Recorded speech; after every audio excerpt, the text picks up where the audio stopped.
Amanda Serrano versus Katie Taylor. Split decision victory for Katie Taylor. Somehow. Anyone who watched this fight, you could have had a difference in opinion. I'll tell you right off bat. When I first watched the fight ends, great fight. That was first thing, let's get that right off the bat. Solid fight. Great fight. Great fight for women's boxing. Great fight for boxing in general. Okay. The fight starts, and they're looking pretty even. I think Katie Taylor looks somewhat average to me, but she does move well. She moves okay. Katie Taylor at points in this fight looks like she's done. She's out on her feet. She sits on the stool at one point, and she's not looking at her coach. I don't know how he continued to give her instructions when she's not even there to accept these instructions. Like, your job is to center your fighter. So I don't even know how he just started spewing. This is after she gets rocked. This is at least around 3 or 4. She gets rocked, like badly, a few times in the same round. Nose bloodied, everything. And she makes it out the round alive. Okay. Notice, I said she made it out the round alive. When you survive something, that means you almost died. Right? It was a rough round for her. It was a rough fight for her, but it was a rough round. Okay. The coach is saying a bunch of stuff. I don't even know if she absorbed anything. It looks like she woke up at the end of when the bell rang to go back into the next round. She stood up and she looked like she just came to. It was like, oh yeah, all right, we're in a fight, right?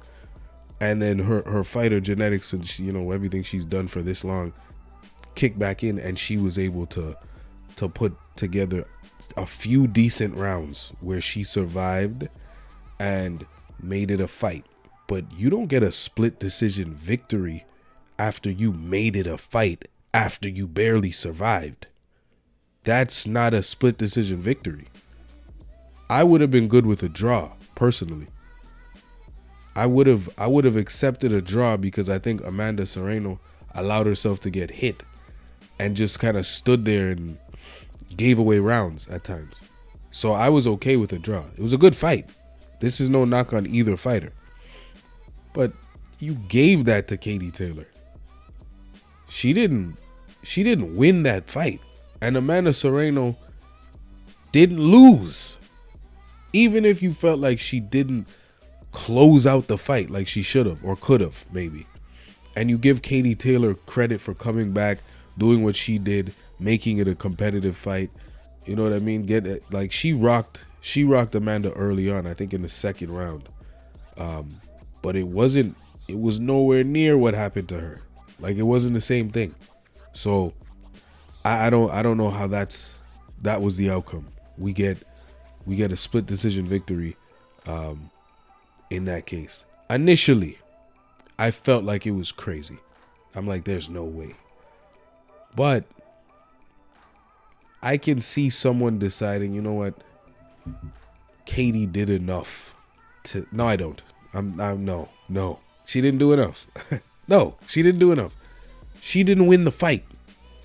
Even if you felt like she made it a competitive fight after surviving, because you have to say that, after she survived, she made it a good fight.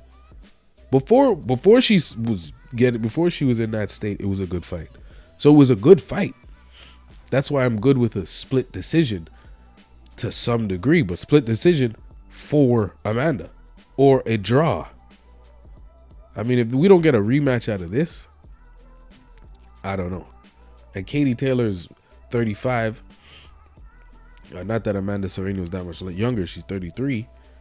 But maybe we get another one out of this. Maybe we get a trilogy. Maybe this is how they close out their careers, with some money making trilogy. That would be beautiful for them and for women's sports, because I think that fight was a great fight. It was a great fight.